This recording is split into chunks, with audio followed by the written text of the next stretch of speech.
যুবকদেরকে সেরকম পরিবেশ দিয়ে সেরকম স্ত্রী ঘরে আনতে হবে, যে স্ত্রী ঘরে থাকে, যে স্ত্রী রাস্তায় ঘুরে বেড়ায়, সেটাকে ঘরে আনলে আপনি সেটাকে পোষ বানাতে পারবেন না। তখনকার দিনে আমি ইসলামিক টিভিতে প্রোগ্রাম করতাম। ইসলামিক টিভি থেকে বের হয়ে আমি যখন বের হয়ে, আমার তখন গাড়ি ছিল না, আমি ওই বলাকা গাড়িতে উঠছি, ওইদিকে যাব। উঠার পথে একখানে গেছি, এক মহিলা ইয়াং মেয়ে আসা বলতেছে, পর্দা পুরুষদের কিছু না বালাই নেই, আমি আপনাকে দেখছি টিভিতে, আপনি আমার একটা পরামর্শ দেন, আমার বিয়ে হবে কি করে। আমার এখন ভীষণ রাগ উঠে গেছে। আমি বলতে, হ্যাঁ বিয়ে হবে, তোমার শর্ত হচ্ছে তোমার ঘরে থাকতে হবে। তুমি রাস্তায় হেঁটে তোমার বিয়ে করবে কে? রাস্তা হাঁটা মানুষ মানে বিয়ে করে না।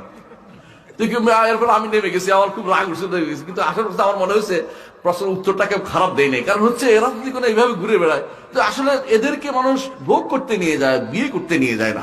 কারণ মানুষ মনে করে যে এরা আসলে কোনো কাজে লাগবে না, এরা গন্ডগোল লাগায়, সমাজ নষ্ট করে এদের আরো বেশি।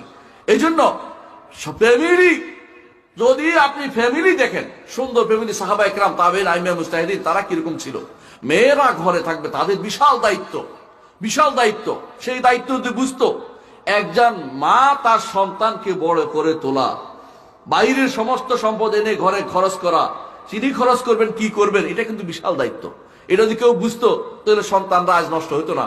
আজ সন্তানরা বড় হয় কার কাছে? বুয়ার কাছে, বুয়ার কাছে। এই জন্য অনেক সময় বুয়া